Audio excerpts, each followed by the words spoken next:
नमस्कार। रक्षाबंधन ये शब्द सुनते ही हमें धागे, मिठाइयाँ और भाई बहन का प्यार याद आता है ना? पर ये कहानी सिर्फ इतनी ही नहीं है। ये तो एक ऐसे दिव्य वचन की कहानी है जिसमें आप यकीन नहीं करेंगे, भगवान खुद एक भक्त के दिए वचन में बंध गए थे। तो सवाल ये है कि हम सब जो ये त्योहार इतने प्यार से मनाते हैं, क्या हम उस धागे के पीछे छिपी असली कहानी को जानते हैं? क्योंकि ये कहानी सिर्फ एक भाई और बहन की नहीं है। इसमें एक महान भक्त है, एक देवी है और हैं स्वयं भगवान विष्णु। और एक ऐसा रहस्य जिसने सचमुच पूरी सृष्टि का क्रम ही बदल दिया था। तो चलिए आज इस कहानी की हर परत को साथ मिलकर खोलते हैं। तो कहानी की शुरुआत होती है वैकुंठ धाम से। सोचिए, वो जगह जहां हमेशा आनंद की धारा बहती है, पर आज वहां महीनों से एक अजीब सा गहरा सन्नाटा पसरा हुआ था। जानते हैं क्यों? क्योंकि ब्रह्मांड के स्वामी भगवान विष्णु अपने सिंहासन पर थे ही नहीं, और माता लक्ष्मी, उनका हृदय व्याकुल था। वो जानती थी कि उनके प्रभु कहाँ है, लेकिन वो उन्हें वापस लाने में पूरी तरह से असमर्थ थीं। और जब ये राज खुला ना, तो पूरा देवलोक मानो कांप उठा। सृष्टि के पालक भगवान विष्णु पाताल लोक में एक असुर सम्राट राजा बलि के द्वारपाल बने हुए थे। आप सोच सकते हैं ऐसा कैसे हो सकता है? देवों के रक्षक भला एक असुर के प्रहरी कैसे बन गए? इस अनहोनी के पीछे ही छिपी है एक भक्त के वचन की वो अद्भुत कथा। तो इस क्यों का जवाब पाने के लिए ना, हमें थोड़ा समय में पीछे चलना होगा। हमें मिलना होगा उसी असुर सम्राट बलि से, जिनसे ये पूरी कहानी असल में शुरू होती है। देखिए, राजा बलि कोई आम असुर नहीं थे।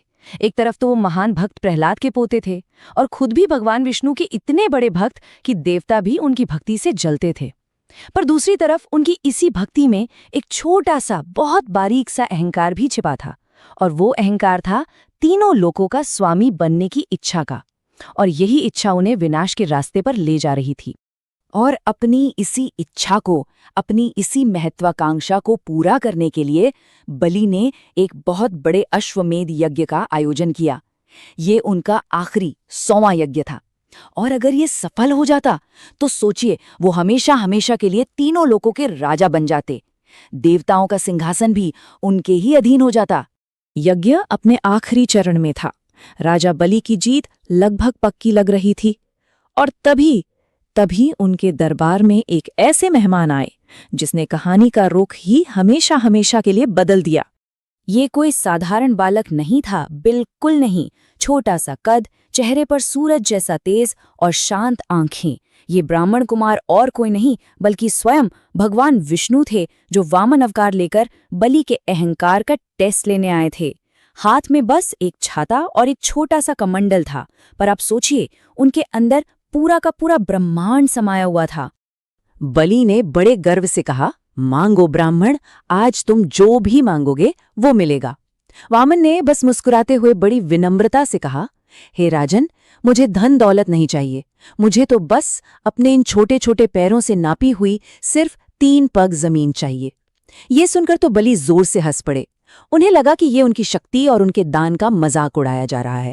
लेकिन बलि के जो गुरु थे, शुक्राचार्य, वो इस दिव्य लीला को समझ गए।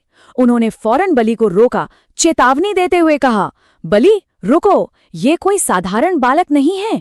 ये स्वयं विष्णु हैं, जो तुम्हारा सब कुछ छीनने आए हैं। इन्हें दान देने का वचन मत देना, वरना बहुत बड़ा अनर्थ हो जाएगा। पर बलि ने जो जवाब दिया ना, उसी ने उन्हें इतिहास में अमर कर दिया। उन्होंने अपने गुरु की बात नहीं मानी और कहा, गुरुदेव, अगर स्वयं भगवान विष्णु मांगने वाले बनकर मेरे दरवाजे पर आए हैं, तो इससे बड़ा सौभाग्य मेरे लिए और क्या हो सकता है। मैं वचन देकर पीछे नहीं हट सकता, भले ही मेरा सब कुछ क्यों न चला जाए। और ये कहकर उन्होंने दान देने का संकल्प ले लिया।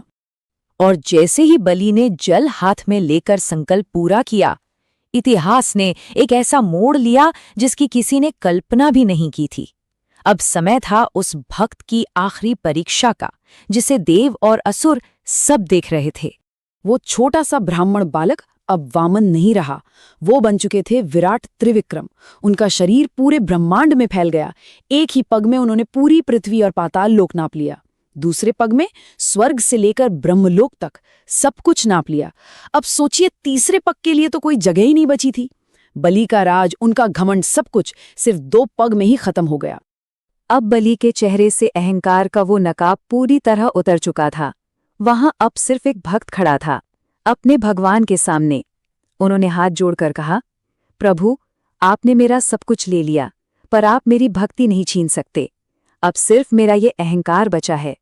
अपना तीसरा पग मेरे इस सिर पर रखिए और मुझे इस बोझ से भी मुक्त कर दीजिए।